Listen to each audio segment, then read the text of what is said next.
Hello, everyone. Thank you for turning into this month's installment of Conscious Conversations featuring the awesome team of mental health therapists at Nashville Emotional Wellness Counseling here in Nashville, Tennessee.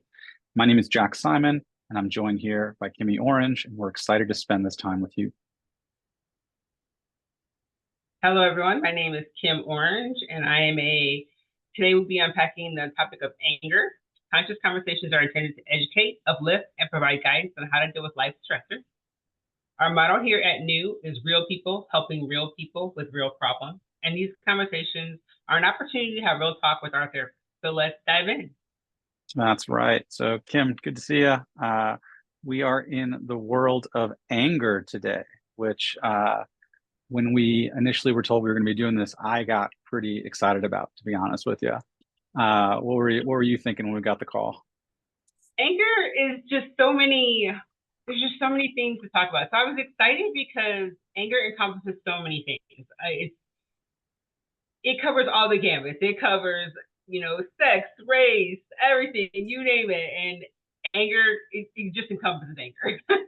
Totally, totally. So I think one thing that I get excited about with this kind of work is that oftentimes there can be these stereotypical views of what therapy is and what counseling is, and there's this, belief that the goal is to not have any anger and to be able to be rid of it and to live this calm, serene lifestyle. And as a working therapist, I hear that and I go, that's completely false. Uh, Anger is a part of our reality. It is a core human experience. I think that a goal can be to manage it, a goal can be to know it, but the goal should never be to not have it because things are going to make you angry, right? So I think this is a nice opportunity for us to kind of explore what that means, both on the cognitive level, what's happening in our mind, in the somatic level, and kind of seeing some of those implications. So I'm interested first, in kind of diving into your idea. Sometimes people refer to anger as a secondary emotion, right? They say, well, anger is not really real. What anger is to cover up you're either sad or you're scared or you're ashamed, right? And it's hard to be those things. So let's be angry instead. What's your take on that? Anger as a secondary emotion. Hmm. I feel like we have a lot of, let me see, how do I put this delicately? I do think that anger can be a secondary emotion. However, I think it usually arises after you've kind of hit your limit as a secondary emotion. Like I feel like, you've probably been through some stuff. You've just you felt everything else, and then anger just kind of, I don't really know how to describe it. Like it comes in, it kind of like bites you in the butt, and then like you just start to feel everything all at once, which is I think how it becomes a secondary emotion because you've been depressed, you've been sad, you've been frustrated, you've been everything else, and then it just kind of it boils over. And I think that's how we kind of get to it as a secondary emotion. To me, I don't know if that's accurate or not. Yeah, I think, I hesitate with any kind of like quick sentences or phrases like everything is like everything like that, right? There's always these exceptions. I think there's plenty of times where anger is secondary. And what I mean by that is that there's a core emotion that I don't want to experience, so I'd rather experience anger, right? So, for example, I've been in a relationship for 117 years. Things are going great. I come home and then someone is in bed with my partner and I punch the wall, right? And I Right. punch the wall because I can do something, right? The anger makes me do something, right? I might really be feeling hurt, Right. right? I might Or really be ashamed feeling or embarrassed. afraid or ashamed, right? But all of those things, especially as a man, are things that I've been told I'm not allowed to feel. Mhm. I am allowed to feel anger, right? Right. So what I see that in that context, right? That there, I don't like the one thing that I'm feeling, so let me feel an anger because I can do something with it, right? I can send it somewhere. I can feel big. I can feel strong, huff and puff, right? And I also think there are plenty of times where I don't have to have a secondary emotion. I'm just angry, right? Mhm. Like if I'm driving a car and somebody cuts me off and I go, you're an idiot, right? You could make an argument that maybe I have a level of fear that the road is unsafe, or maybe I'm sad that our state of society is like that. But that's kind of reaching for the sake of reaching. I'm just angry, Yeah, right? definitely. And I think it's okay to call it what it is. And I Okay. think it's okay because don't, if I don't call it what it is and I pretend it's not there, I'm a firm believer that these emotions that we have, these are real chemical reactions happening in our brain, happening in our body. And if we don't see them, own them, respect them, and release them, they don't go away. They just get turned inward. Yeah. I kind of feel like they get, so you ever heard those people like, I used to have a bus driver that was telling me, she's like, you scare me because I'm afraid like, like I used to get bullied a lot. So she's like, I'm worried about you because I feel like if you ever, when you snap, it's going to go horribly wrong. Mm, And so I right. think when we do bottle up our anger and when we do like suppress and suppress and suppress, like if you're, say I had a spouse and he's been cheating on me constantly, yeah, you talked about it, but I stayed or whatever. Eventually, that emotion has to come out somewhere. And so Yeah. if you don't handle it as it happens and you just let it build and build and build, eventually it's going to come out in some way, shape, or form. It's going to come out as you punch in a wall, or you punched somebody, or you ended up in jail, or you ended up drunk. Mm-hmm. So we need to handle and be able to handle and process our anger. And I want to say in a healthy way, but in the heat of the moment, you're not going to handle it in a healthy way. But we should think about it, and before we do something that, as you say, we'll do something we regret later on. So that's why we should handle our emotions and feelings as it happens, because I think the longer we suppress it, the harder it gets, and then it Mm-hmm. all just kind of poof, it comes out Yeah. in a horrible way. Yeah. And I think if it doesn't come out, right, for a million different reasons, we turn it inward. And then all of a sudden we're the problem. And why are we so stupid? And why can I feel that? Right. That's anger as well. You know, anger, I do a lot of work with men. I do a lot of men's work. And oftentimes we're doing men's work. We're in the world of kind of Jungian psychodynamic, these archetypes, this idea. And one of them, the archetype dealing with anger is called the warrior, right? So when you hear the word warrior, an image comes to your mind, right? We know what we're talking about. We know what we're seeing. And what's interesting as you're talking about this idea of getting to a place where you snap, right? Anger is the key emotion of the warrior. But the reason he's able to wield it is because he knows the difference between anger and rage. Mm. He's able to identify the anger for what it is and use it, right? We need to use our anger. Anger is what makes change in this world, Mhm. right? If we think about anything that ever was one way and became something else and became something better, you better believe people were angry, and that's what had happened, right? Anger motivates change. Anger motivates achievement. Anger is a idea of, or is an experience of, I can do this better or more, and this is not right. This is unjust, right? So we need that anger. And the idea that the warrior keeps with them is that we view anger as a crossing of a boundary. When a boundary has been crossed, that's when anger exists. This can be very straightforward and obvious, right? For example, I'm standing here, you are coming in, and you are standing right in my space. You've crossed my physical boundary. I'm upset about that, right? But it can also be directed internally again, right? So I was supposed to, Kimmy, me and you had a plan. We were going to go out for dinner later. You were really excited. I was really excited. 5 minutes before, I got cold feet. I called you up, said, I can't do it. I put the phone down. And then I think to myself, I go, I shouldn't have done that. Now I'm pissed at myself because I crossed my own boundary of what was acceptable and what wasn't. In a healthy way, I see that anger and it goes, oh, this is because I did something I didn't want to do. It made me upset. Can I use that moving forward? In an unhealthy way, where maybe I'm afraid to call it anger, or maybe I'm afraid of the discomfort that's associated because anger is uncomfortable. Oh, Anger is very. real uncomfortable, right? Mhm. If I'm afraid of that, not letting myself feel it, then it turns into shame. Then it turns into this gross thing that festers and grows and grows and grows. So, when I talk to men, especially men that have issues with their anger and uncontrolling it, and there's this expectation of, well, you're going to make it go away, right? And I go, absolutely not. But you're going to get better at sitting with it, and you're going to know the difference between anger and rage. And there's this folk tale that's told in so many traditions. From a long time ago. In the Japanese tradition, it's about a samurai. In the English tradition, it's about a medieval knight, right? It's some figure of strength and chivalry, right? And there's a battle they have to fight, and they go out and they have to fight this big, ugly, disgusting, gross giant, right? So the samurai pulls out his sword, getting ready to fight the giant, and the giant spits on the sword, right? Which is the most disrespectful thing that could possibly ever happen. A Oh yeah. clear boundary has been crossed. And Yes. when that happens, the samurai gets enraged. And because he's enraged, he takes his sword, he puts it back in its sheath, and he walks away because he knows that if he's operating from rage, he is out of control. And in that situation, it's better to do nothing. The samurai is well aware he has the ability to take down this giant. He has the skills, he can do it. He's well aware that it might feel good to get it out and scream at it, but he chooses to do nothing because he knows the difference between anger and rage. And rage is uncontrolled.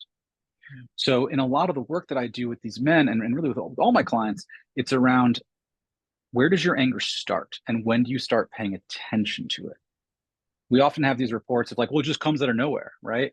And I got to tell you, 99% of the time, that's just not really true. So I'm interested, Kimmy, in some of your thoughts on when you work with those clients who don't really know how their anger starts, right? They don't really know what it feels like and all of a sudden just kind of blindside them. How do you kind of help them walk through that experience?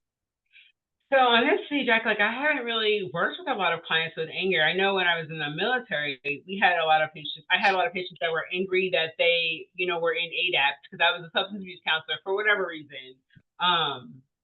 I think the part I enjoyed the most is that it was never their fault. And I used to brief every week at all the brand new airmen to base, and I would say, hey, you're probably, one of you is going to end up in my office for some alcohol related incident. And they would laugh.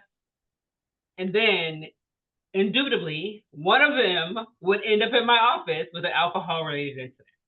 And then they would be mad because with that incident, or they would be angry, were repercussions. So they would get demoted or they would lose stripes or they could go to correctional custody or whatever came about it.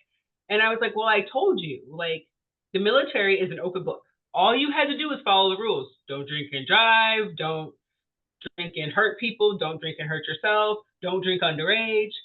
But you did one of those things. And now you're in this situation where you're mad because now you have to go to correctional custody, or now you lost rank, or whatever happened, or now your unit doesn't trust you anymore. Well, I gave you everything that you needed to succeed, but you're angry that now you have to come and see me for the next 2 to 4 sessions for whatever reason. And when they get that way, I'm just like, okay, so what brought you here? What exactly is it that you're angry about? And it's, oh, I'm in trouble. Okay, so how did you end up here? Like, why did you get in trouble? Well, I was just out drinking with my friends. Okay, so what could you have done differently to keep you from this situation? And then you wouldn't be angry with me in my office after I've already told you, like, hey, one of you will end up in my office. It didn't have to be you, but you ended up here. So I think it's just getting people to really kind of deal with their misplaced anger. So they're mad at me, they're mad at their leadership, but I'm like, you knew not to drink and drive your car. You knew not to drink and do whatever it was that you did. So there are repercussions to all of our actions. So how are we going to get past this? Because you're not going to learn anything from my group or my class or my sessions if you're just sitting here seething at me because you're angry that you're in trouble and that you have to come and see me and you don't have a drinking problem. I get it. You don't have a drinking problem. But at the same time, you have to be here. So what are we going to do? So I think once anyone who's in that situation realizes, like, hey, I kind of did this to myself, which they did. Like, no one forced you to do anything. And they kind of relax, think about what they did. And we go over, like, what were the steps that led you to this moment? And so what are you really angry about?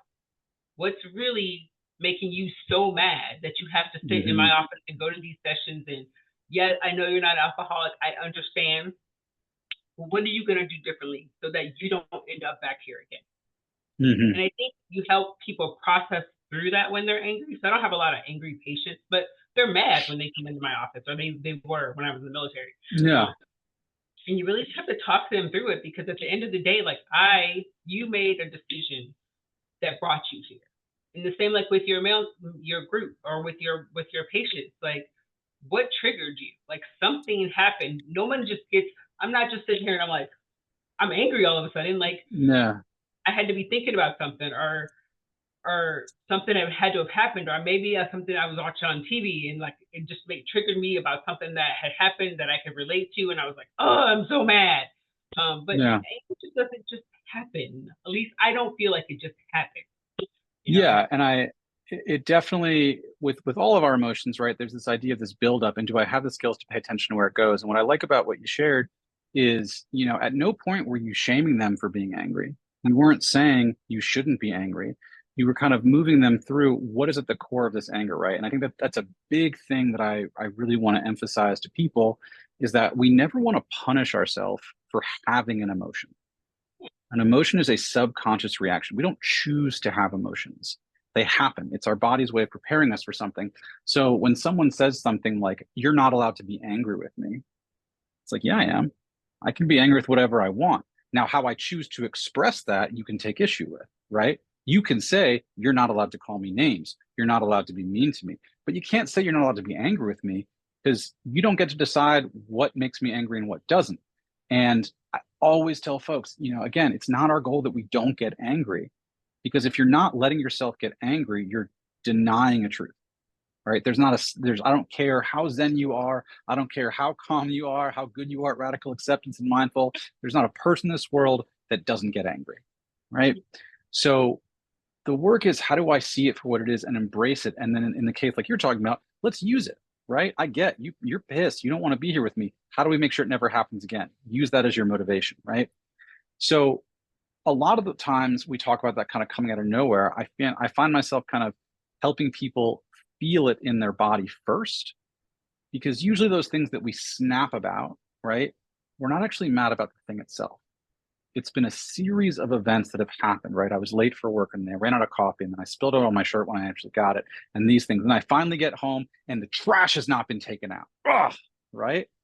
Right. It's got nothing to do with the trash. It's got everything to do with the fact that it's built and it's built and it's built.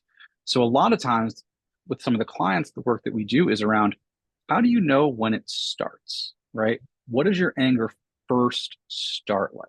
And sometimes they look at me like, I don't know, right? So we play around. And one of my favorite strategies is this idea of finding something that is a safe stressor, right? So something that bothers you, but at a very, very safe level. So for example, I am standing in line at the grocery store and the person in front of me is just talking too loud on their phone, right? They're having a conversation on speakerphone, right? That is a big pet peeve of mine. Is it going to cause me to freak out? Right? Is it going to cause me to yell and throw stuff? No. But I'm aware of it enough to know that I don't like that and it makes me angry. The second that that clicks for me, I take a step back and I go, okay, what am I feeling and where do I feel it? And I scan from my head all the way down to the toes. And it might be something as subtle as a little tapping of the foot. It might be my hands start moving. It might be a pull in the stomach, right? And I tell folks that is data.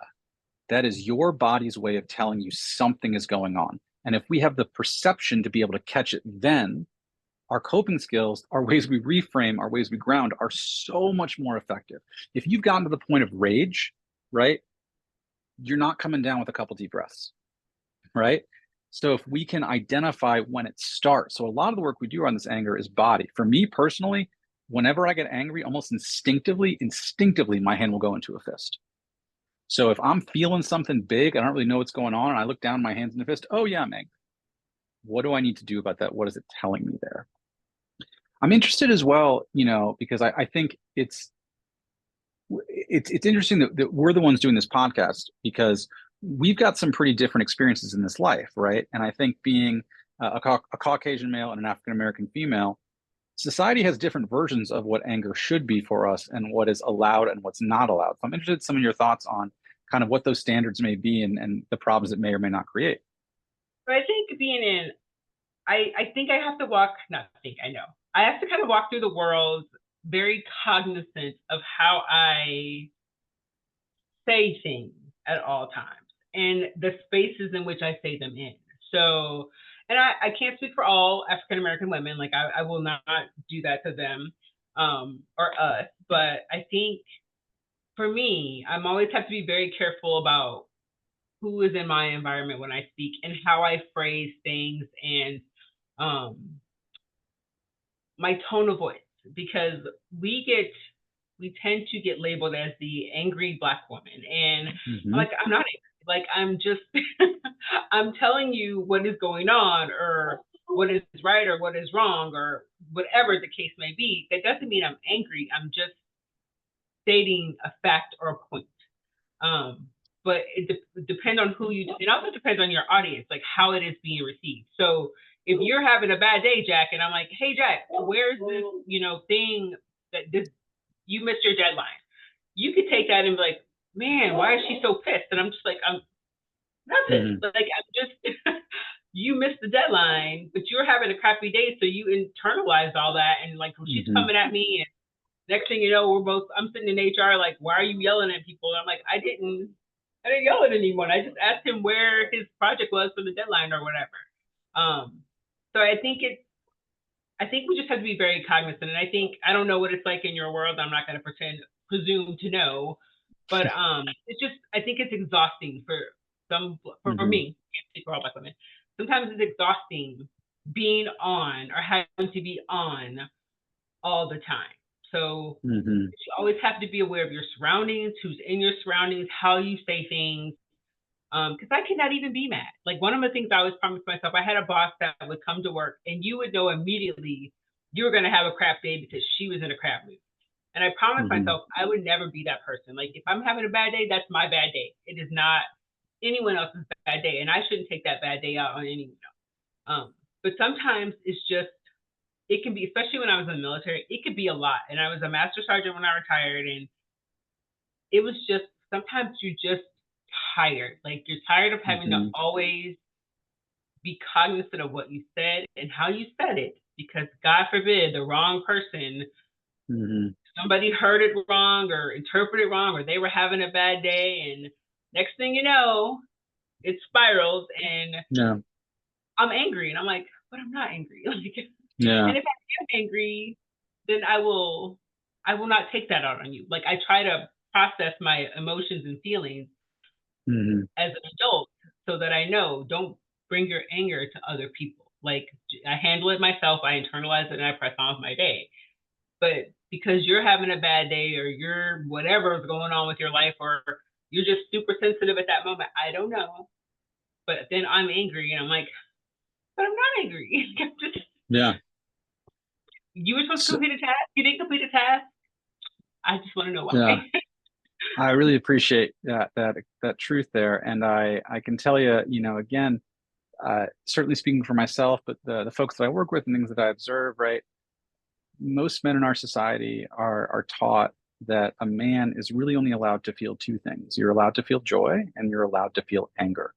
And in fact, a lot of men that are angry or act in anger get praised, right? We think about the athlete on the side of the field that flips the table, right? Oh, he's just so passionate. Oh, he really means about it, right? He really cares about it, right? And if a woman did anything like that, right? Oh, she's crazy. She's out of control. She can't handle it, right? And it's a She must be really having her period. unfair, She must be on right? her It's period. And you're like, right. Well, and here's the thing, right? It's not about should I be angry, should I not be, right? It's how it's expressed regardless. And men get a little more comfort there, right? Get a little more leeway, get a little more understanding of it. But the problem with that, though, is that it tells us that we can only feel those things, right? So a lot of the times we talked about in the beginning about the secondary emotion, a lot of the times where we have men with the out of control anger, it's because they don't have access to the other emotions, right? They don't know how to feel sadness or feel shame. And why would they? It feels gross, right? Why would I want to do that when I can do something? I can break a chair. But what's interesting is that we've been talking a lot about it, and it's been giving off the impression that the anger work that I do is with these folks that have too much anger. It's in fact the opposite. Most of the anger work that I do is with men who are afraid to be angry and who have shame around anger. And what's happened is they've seen these people in their life, right? These men that they either look up to or are aware of, and they've seen these very unhealthy, very destructive versions of anger, right? We know what toxic masculinity looks like. We know what a gross man looks like. We know those things. And these men with very good intentions go, I don't want to be that.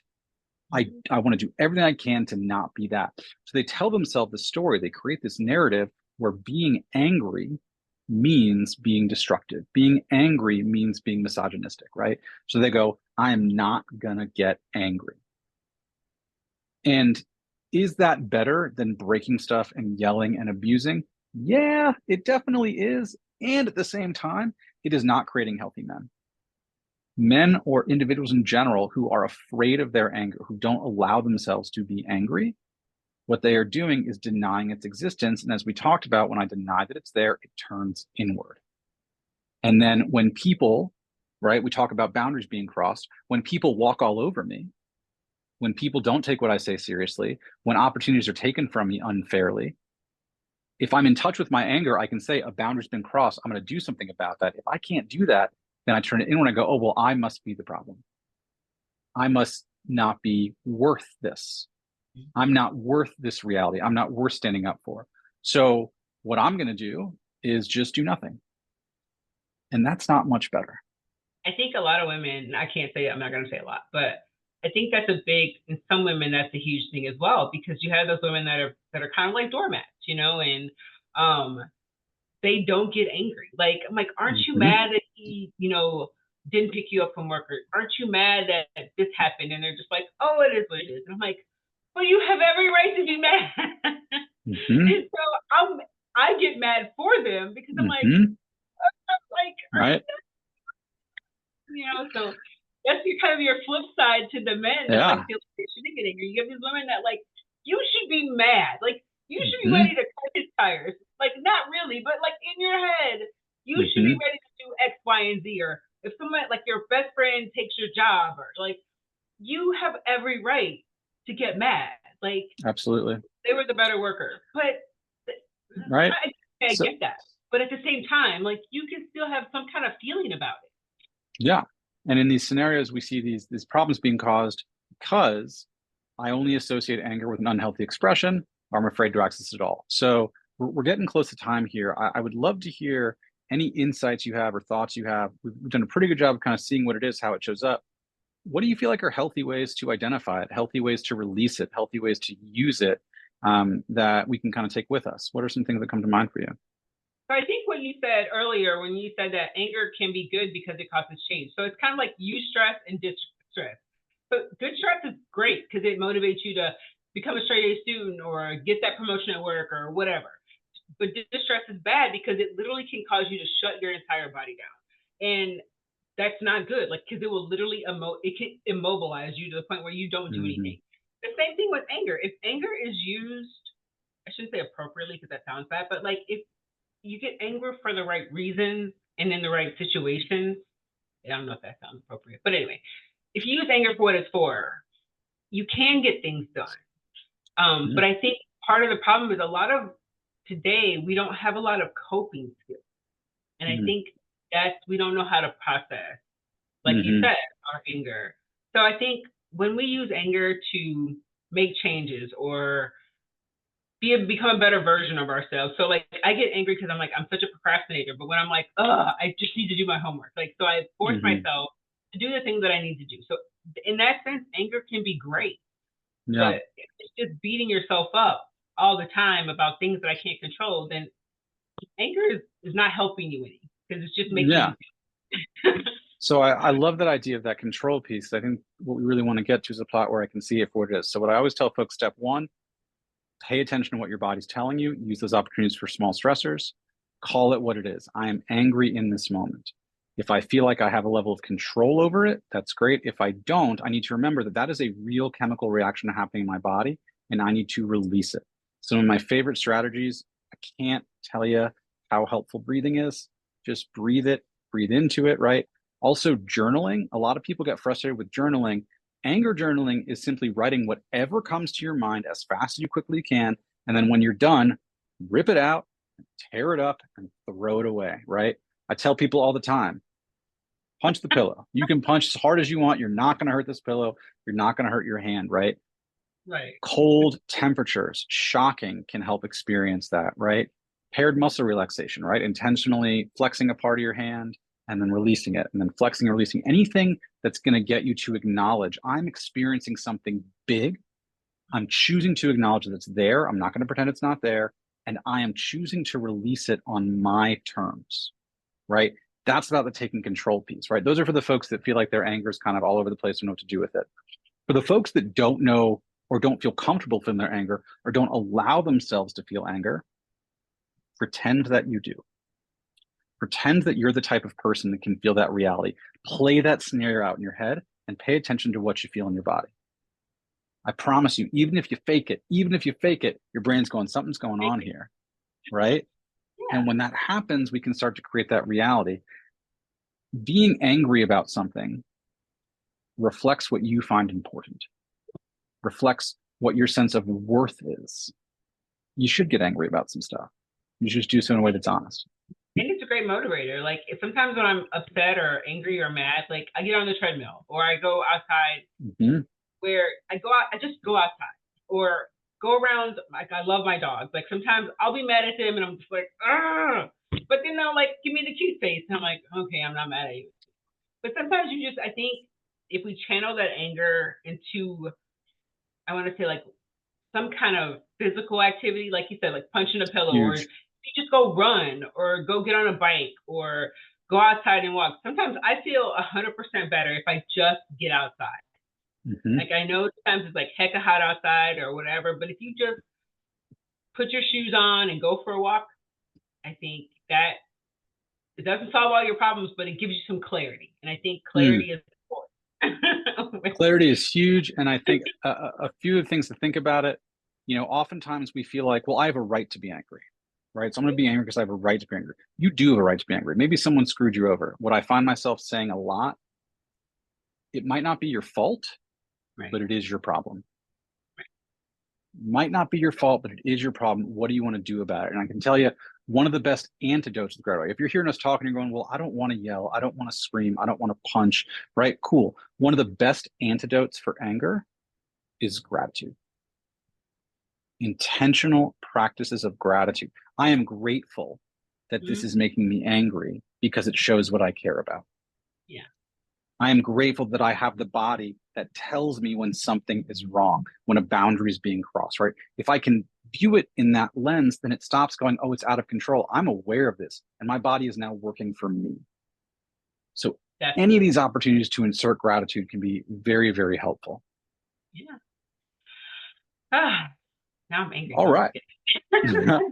Well, I think we did pretty good here. So we want to thank all of you for tuning into this month's edition of News Conscious Conversations. We hope you were inspired, uplifted, and empowered. If you have any questions, reflections, feedback, we want to hear from you. Feel free to leave us a comment or reach out to us via email at contact@newcounselingpllc.com. Also, it is our goal to equip you with the tools to be the best version of yourself. Everyone needs a safe, supportive space that will allow them to reconnect with themselves. If you ever need any additional support, we're here for you. We'll see you next time. Take care of yourselves and each other. Be well. Good to talk to you, Kim. You too. Bye.